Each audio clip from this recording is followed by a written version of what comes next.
selamat siang. Perkenalkan, nama saya Dwi Nurma Syahyani dengan NPM 202414500231 dengan rekan saya Isna Ramadhani dengan NPM 2024 Di sini saya dan rekan saya akan mempresentasikan tentang asal-usul kehidupan manusia dari sisi agama, biologi, fisika, kimia, dan dari berbagai sudut pandang lainnya. Jadi ditonton sampai selesai ya. Menjelaskan asal-usul kehidupan manusia dari sisi agama, biologi, fisika, kimia, dan dari berbagai sudut pandang lainnya.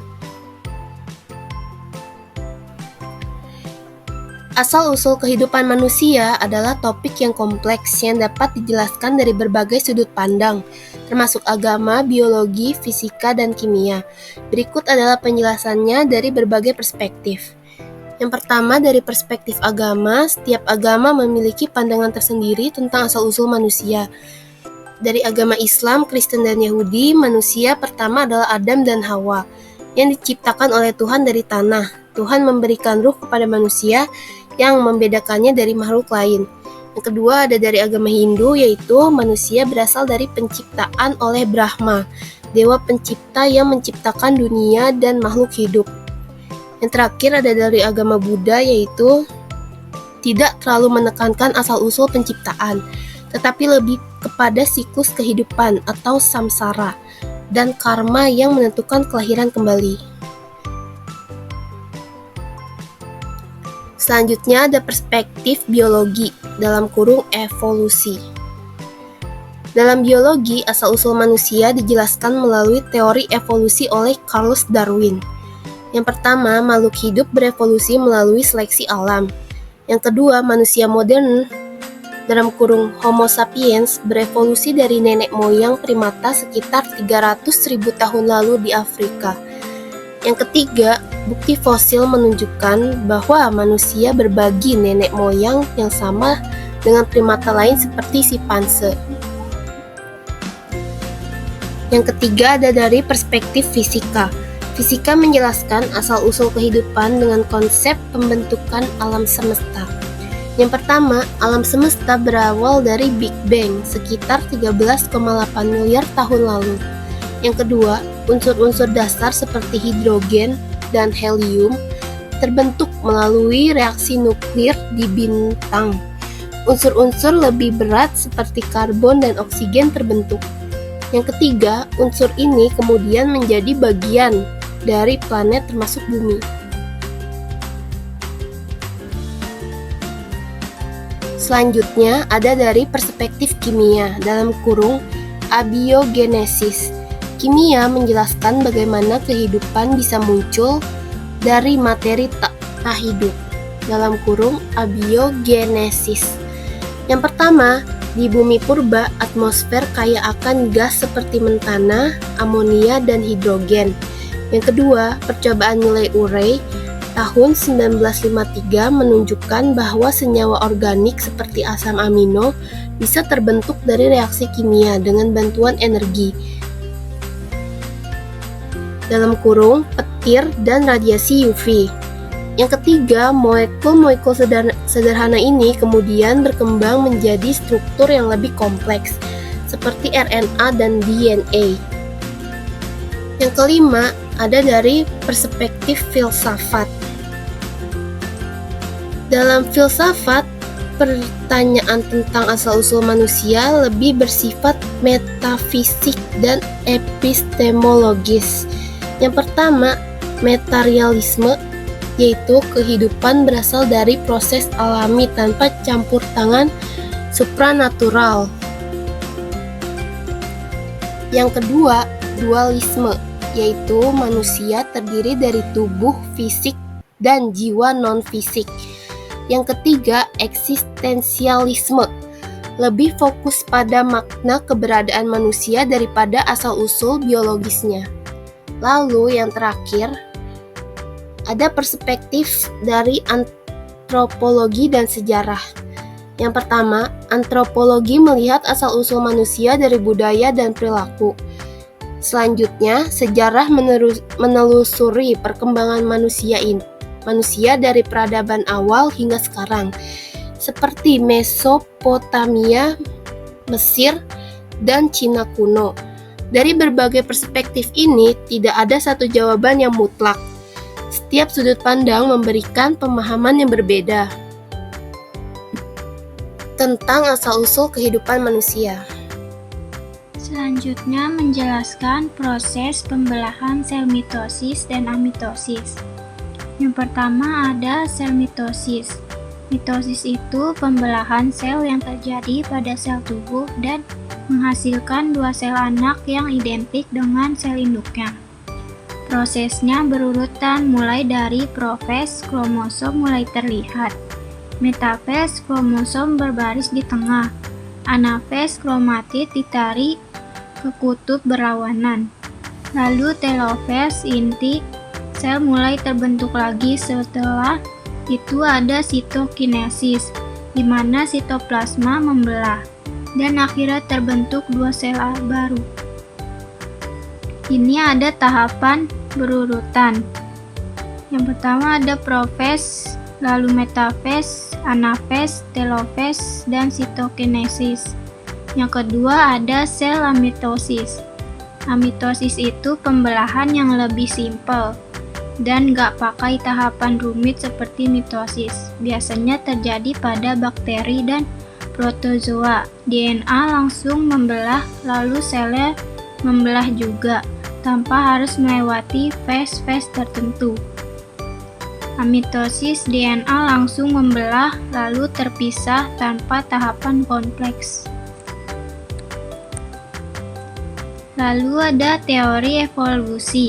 Teori evolusi menjelaskan bagaimana makhluk hidup mengalami perubahan dari generasi ke generasi dalam jangka waktu yang lama. Berikut adalah beberapa teori evolusi yang terkenal. Yang pertama ada teori Lamarck dari tahun 1744 sampai 1829. Teori evolusi berdasarkan penggunaan dan tidak digunakan. Jean-Baptiste Lamarck berpendapat bahwa makhluk hidup dapat mengubah bentuk tubuhnya berdasarkan kebiasaan dan lingkungan, lalu mewariskan keturunannya. Lalu konsep utama use and disuse, pemakaian dan tidak pemakaian organ.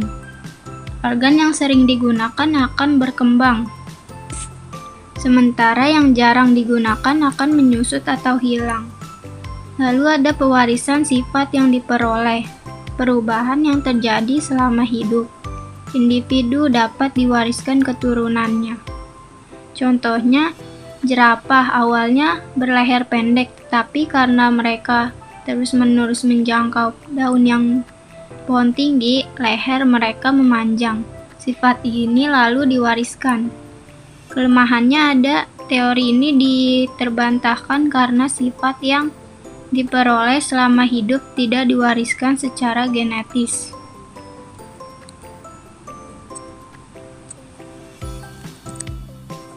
Lalu ada teori Darwin dari tahun 1809 sampai 1882. Seleksi alam. Charles Darwin mengemukakan teori evolusi berdasarkan seleksi alam setelah melakukan penelitian di Kepulauan Galapagos. Konsep utama ini variasi dalam populasi atau individu dalam suatu spesies memiliki perbedaan sifat, mutasi atau variasi genetik. Struggle for existence, perjuangan untuk bertahan hidup. Makhluk hidup ini harus bersaing untuk mendapatkan makanan dan bertahan dari pemangsa atau lingkungan yang berubah. Lalu ada survival of the fittest, yang paling cocok akan bertahan. Individu dengan sifat yang paling cocok dengan lingkungannya akan bertahan dan berkembang biak.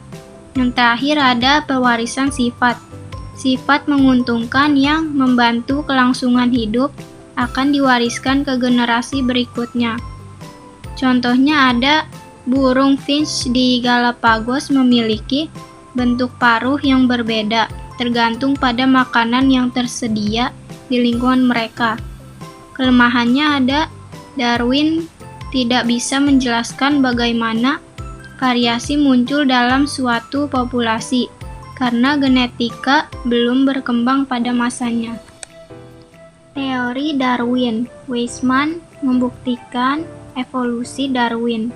August Weismann melakukan percobaan untuk membuktikan bahwa teori Lamarck salah. Ia melakukan eksperimen dengan memotong ekor tikus selama beberapa generasi.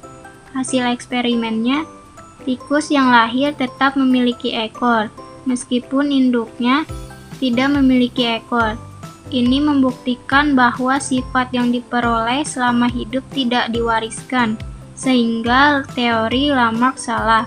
Evolusi terjadi melalui faktor genetik, bukan karena perubahan selama hidup. Teori Devers tahun 1848 sampai 1935. Teori mutasi. Hugo Devers mengembangkan teori evolusi berdasarkan mutasi. Ia mengamati bunga Anothera Lamarckiana Evening Primrose dan menemukan bahwa perubahan evolusi bisa terjadi secara tiba-tiba. Konsep utama evolusi tidak selalu terjadi secara bertahap, tetapi bisa melalui mutasi mendadak yang diwariskan.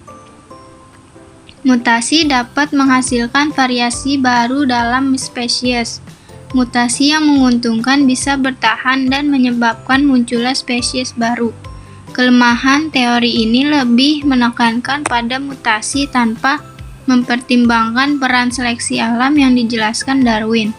Kesimpulan, Lamarck evolusi terjadi karena kebiasaan individu yang diwariskan keturunannya. Darwin evolusi terjadi karena seleksi alam. Individu yang paling cocok dengan lingkungan akan bertahan. Weismann membuktikan bahwa Lamarck salah dan sifat yang diperoleh tidak diwariskan. Devers evolusi terjadi karena mutasi mendadak, bukan perubahan terhadap seperti yang dikatakan Darwin. Teori evolusi modern sekarang menggabungkan teori Darwin dan Devers dengan genetika untuk menjelaskan bagaimana makhluk hidup berevolusi. Contoh hasil penelitian. Berikut beberapa studi kasus atau contoh penelitian yang mendukung teori-teori evolusi. Yang pertama ada teori Lamarck jerapah berleher panjang. Lamarck jerapah awalnya berleher pendek, tetapi memanjang karena sering menjangkau daun tinggi.